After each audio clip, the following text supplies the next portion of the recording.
Ahora, vamos a ir a Marcos capítulo 10, porque respecto a las finanzas, Marcos capítulo 10 nos revela algo extraordinario.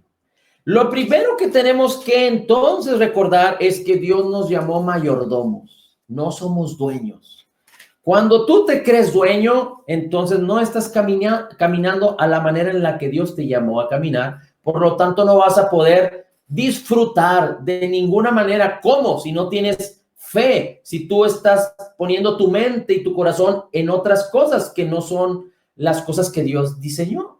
Si tú te crees dueño, entonces tú estás quedando vulnerable para amar más el dinero que a Dios. Y déjame decirte algo muy interesante, porque en Marcos 10 vamos a leer algunas porciones de la escritura y después vamos a hacer algunos comentarios que pueden ser contradictorios o quizá difíciles de entender, porque son un poquito escandalosos, pero tienen una razón de ser para poder comprender lo que el Señor nos enseña en su palabra. Así es que te pido que busques Marcos 10 y vamos a buscar el versículo, perdón, estaba en Mateo, dijimos Marcos 10. Marcos 10 y vamos a buscar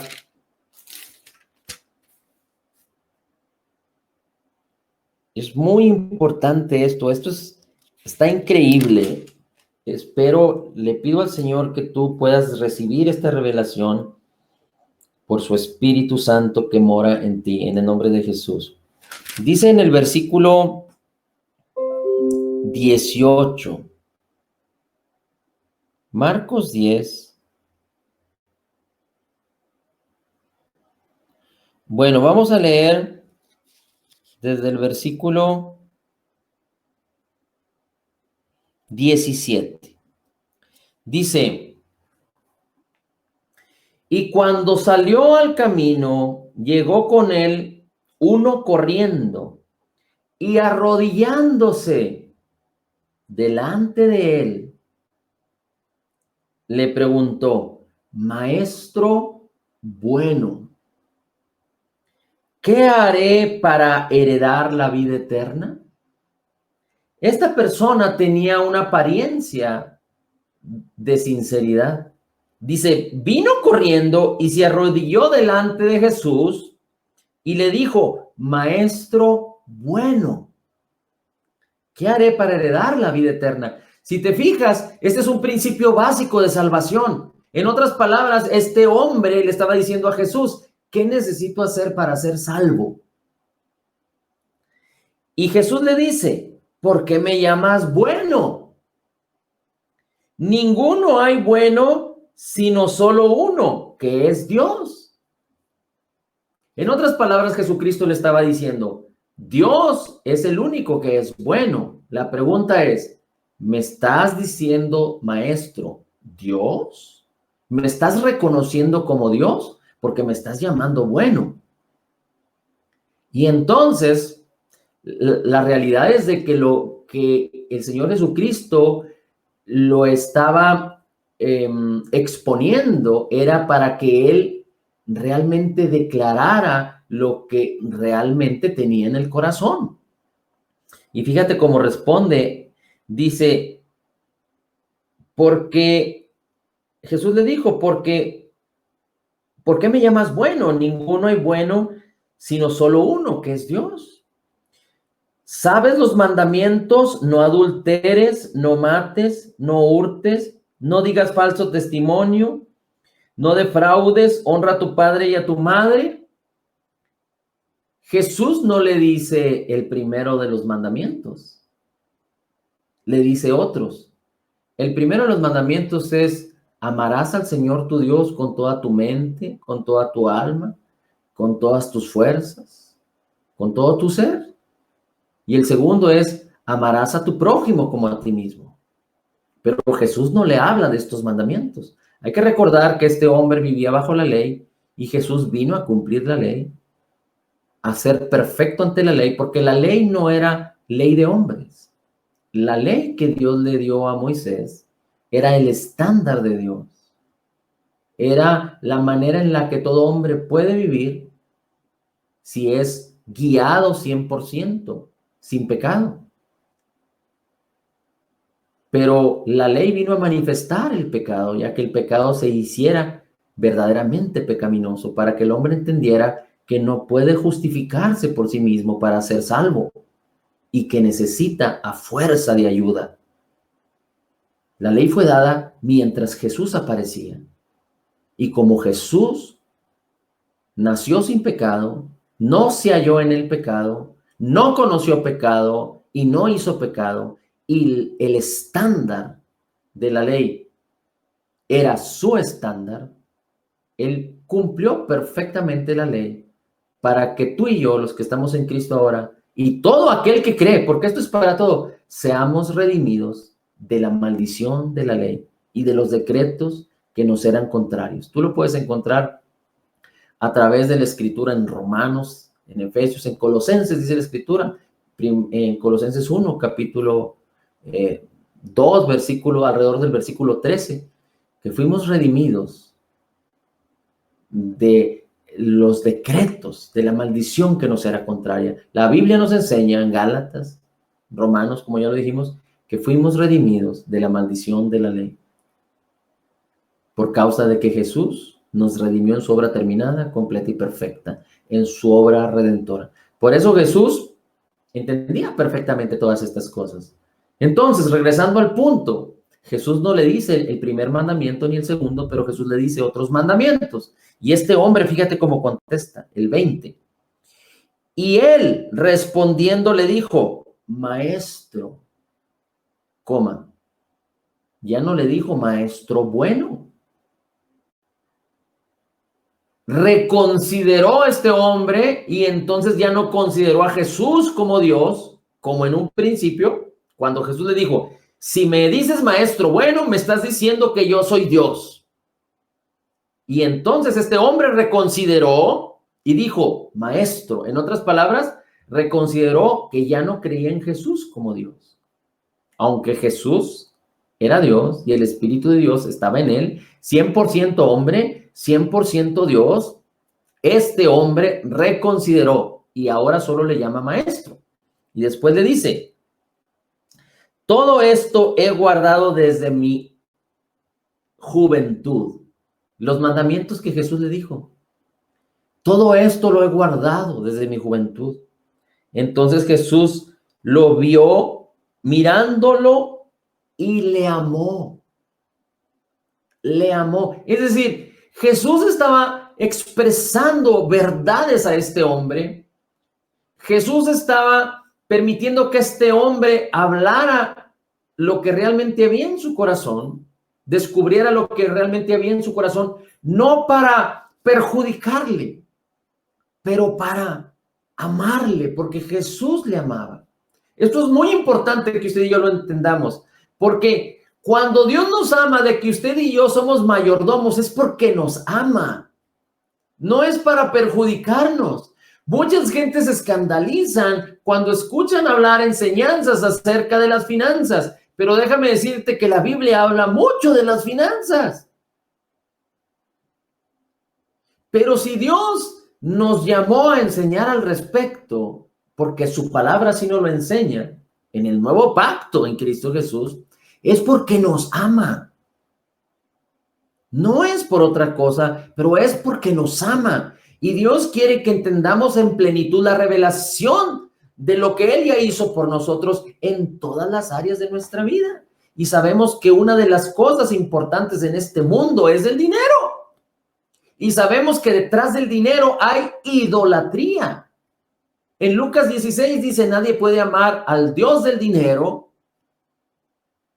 y a Dios, nuestro Padre Celestial, al mismo tiempo. Detrás del dinero hay un Dios. Detrás del dinero hay idolatría. Y la mayoría de las personas en este mundo aman el dinero, confían en el dinero. Tan es así que por causa del dinero suceden tremendas cosas en este mundo. Así es que si Dios nos enseña al respecto es porque Dios nos ama. Y después le dice, todo esto he guardado desde mi juventud. Entonces Jesús lo miró, le amó y le dijo, una cosa te falta. Todo lo que tienes, véndelo y dalo a los pobres y tendrás tesoros en el cielo. ¿Se fijan cómo Jesús le dice, todo lo que tienes? Este hombre era muy rico. Vende todo lo que tienes y dalo a los pobres. Dice, y entonces tendrás tesoros en el cielo. Dice, y ven, toma tu cruz y sígueme. Es decir, si este hombre quería ser salvo como lo estaba sugiriendo en un principio, ya recuerde que vino corriendo, se arrodilló a Jesús y le dijo, ¿qué necesito hacer? ¿Qué necesito hacer? Le dijo, maestro bueno, ¿qué haré para heredar la vida eterna? ¿Qué haré? Aquí hay otra enseñanza muy importante y muy gloriosa que está relacionada con las finanzas porque está descrito en estos términos, pero también está relacionada con respecto a la ley y la gracia. Dios nos llamó no a la ley, pero a la gracia y a la verdad. Y hay un balance perfecto entre la gracia y la fe. Y este hombre dice, ¿qué necesito hacer para ser salvo? Y en Cristo Jesús no se necesita hacer nada.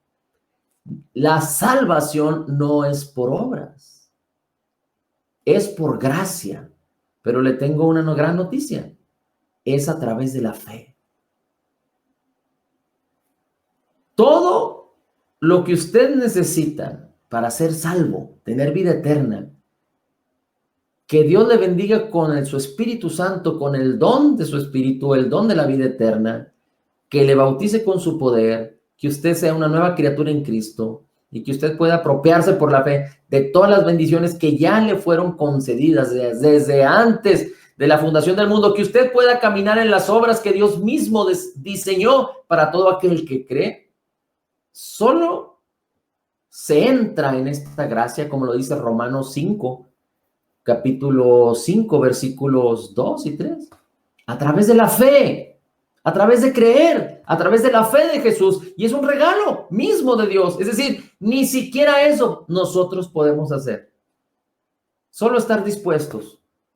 Así como la oveja perdida estuvo dispuesta a ser abrazada por su pastor, así como el hijo pródigo estuvo dispuesto a ser abrazado por su padre cuando regresó y que su padre no le permitió, este hombre, el hijo pródigo prácticamente estaba diciendo, ¿qué necesito hacer, padre, para que me recibas?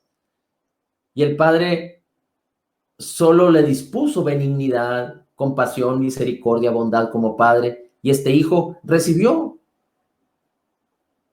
delante de él lo que su padre le estaba ofreciendo, y ahí él fue transformado, él fue renovado, él fue transformado. Así es que, de la misma manera, Jesús le dice a este hombre, si quieres hacer algo, y esto es de una manera contrapuesta a la gracia, pero le dijo, ok, tú quieres hacer algo para ser salvo. Hay que recordar que este muchacho aparentemente vivía bajo la ley y él se creía hacedor de la ley, lo cual es imposible porque dice la Escritura que nadie puede cumplir la ley. Es un estándar de Dios, no es un estándar de hombre. Siendo un estándar de Dios, manifiesta que el hombre no puede cumplir la ley y que el hombre es pecador respecto al estándar de Dios. Manifiesta que el hombre está separado de Dios por causa del pecado original. Manifiesta que el hombre necesita ser salvado por Jesús. ¿Qué manifiesta? Que el hombre necesita nacer de nuevo, como Nicodemo le preguntó a Jesús. Un fariseo que vino a Jesús de noche temiendo a sus líderes. Pero Jesús vino a él de noche y le dijo, ¿qué necesito hacer para ser salvo? Y le dijo, necesitas nacer del agua y del espíritu. Necesitas nacer de nuevo. Y nacer de nuevo tenía que ver con renunciar a toda su manera de pensar, a sus filosofías, a su judaísmo, a la ley, para venir a Cristo. Nicodemo fue uno de los que participaron cuando enterraron al cuerpo del Señor Jesús. Y seguramente Nicodemo fue uno de los convertidos. de los fariseos, de los hombres de la ley convertidos a Cristo, así como Jairo, que era un principal de la ley, al cual Jesús resucitó a su hija, y muchos otros.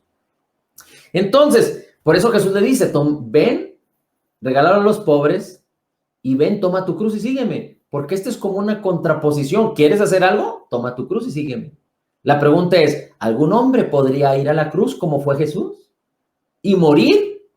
¿Y llevar los pecados de todos? No, era imposible. Así que cualquiera que pudiera presumir que podía hacer algo, el mismo Pedro presumió que amaba tanto a Jesús que nunca lo iba a dejar y iba a ser fiel aún hasta la muerte. Y el mismo día de la Pascua, le negó 3 veces. Es decir, como hombres no podemos garantizar nada. Y es tan importante que nosotros podamos entender esto porque hoy por hoy, en este momento, en esta situación en la que hemos estado viviendo, las finanzas están de cabeza. Y si aquellos que aman el dinero y confían en el dinero siguen confiando en el dinero, se van a dar grandes sorpresas y grandes quebrantos va a haber y grandes fracasos económicos va a haber en estos tiempos. Hemos sabido ya que hay negocios que apenas están sobreviviendo y otros están quebrando. Y muchos ya lo hicieron. Porque confiar en el dinero y en las riquezas no es suficiente. No es posible. Sigue diciendo el Señor Jesús la palabra. El 22. Mas él, entristecido por esta palabra, se fue triste porque tenía muchas posesiones. Entonces Jesús, mirándole a él alrededor, dijo a sus discípulos, cuán difícil es entrar en el reino de Dios los que tienen riquezas. Y los discípulos se espantaron de sus palabras, mas Jesús respondió otra vez y les dijo, hijitos, cuán difícil es que entre en el reino de Dios aquellos que confían en las riquezas. Más fácil es pasar un camello por el ojo de una aguja que el rico entrar en el reino de Dios. Y ellos estaban sobremanera atónitos, diciendo dentro de sí, ¿quién puede ser salvo? La pregunta es, si yo te preguntara, si viniera una persona a querer ser salvo ahorita, hoy en día, por causa del evangelio, y querer la salvación, ¿tú crees que sería lógico para este mundo que de cierta manera tiene cierta cultura religiosa, y le dijéramos a esta persona, ok, ¿quieres ser salvo? Perfecto. ¿Confías en el Señor que Él pagó por todos tus pecados? ¿Puedes recibir el perdón, el pago de tus pecados por causa de Jesús en la cruz del Calvario? Y esta persona te podría decir, sí. La pregunta es, ¿tú crees que sería educado, correcto decirle, segundo punto, ¿confías en el Señor acerca de las finanzas? Es decir, ¿confías en que tú eres un mayordomo y no eres dueño? ¿Y que Dios te llamó a dar para recibir? ¿Confías en que Dios es la fuente de tu provisión y que tú eres simplemente un mayordomo y que Dios quiere que seas un mayordomo fiel? Porque Jesús saca el tema del dinero y de que Él entregue todas sus posiciones a un hombre que le dijo, ¿qué necesito hacer para ser salvo? No sé si tú y yo podamos comprender este contraste, pero era un tema, era cuestión de la salvación. Vino este hombre, corrió a Jesús, se hincó delante de él de rodillas y le dijo, ¿qué necesito hacer para ser salvo? Y Jesús le dice, ¿has cumplido los mandamientos? Y él presume diciendo que sí, lo cual no era cierto. Y después le dice, vende todo lo que tienes, entrégalo a los pobres, toma tu cruz y sígueme. Y este hombre se fue. No recibió la palabra de Jesús. No creyó la palabra, porque era un hombre muy rico. ¿Qué significa? Que este hombre amaba más el dinero que lo que Jesús le ofreció, la vida eterna.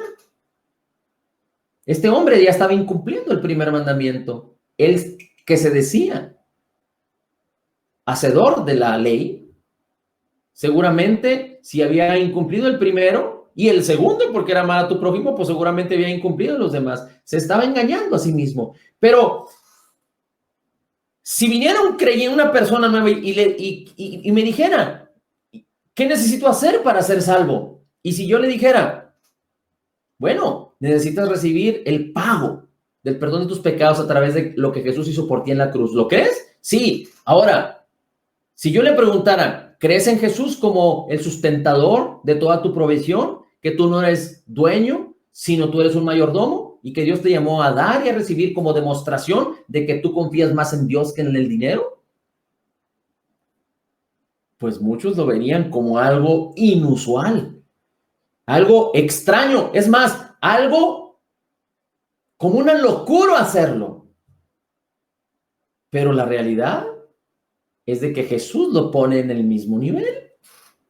¿Por qué? Porque muchas veces, y definitivamente que creemos que Dios es bueno y que la salvación es por fe, y sabemos que la gente viene a Cristo por la fe, pero muchas de las veces las personas nacen de nuevo y aprenden la cuestión de las finanzas mucho tiempo después y sus vidas son atribuladas cuando Dios las llamó a vivir de una manera gloriosa y excelente desde el principio que conocen la vida nueva en que es en Cristo. ¿Por qué llevarlos a lo más básico de la fe, que es la cuestión de las finanzas 20 años después que se convirtieron a Cristo? ¿Por qué no llevarlos a la cuestión más básica, que es primero creer en el pago del perdón de sus pecados por la obra redentora de Jesús en el Calvario? Y segundo, amar más a Dios que al dinero. Imagínate. Entonces, aquí hay una verdad tan gloriosa y tan bendita que Dios nos insiste una y otra vez que necesitamos más amar a Dios y al dinero que al dinero, más amar a Dios que al dinero y entender perfectamente que Dios es bueno y que Él nos ama para que nosotros seamos beneficiados. Si nosotros entendemos esto, entonces vamos a tener toda la libertad para dar en el nombre de Jesús y la palabra nos dice, dar y recibir. Medida buena, apretada, remecida y rebosante darán los hombres en vuestro regazo. Dios causará que te sea dado en el nombre de Jesús. Qué glorioso es esto, porque Dios es bueno. Él te ama y Él quiere que podamos entender perfectamente en el nombre de Jesús. Amén.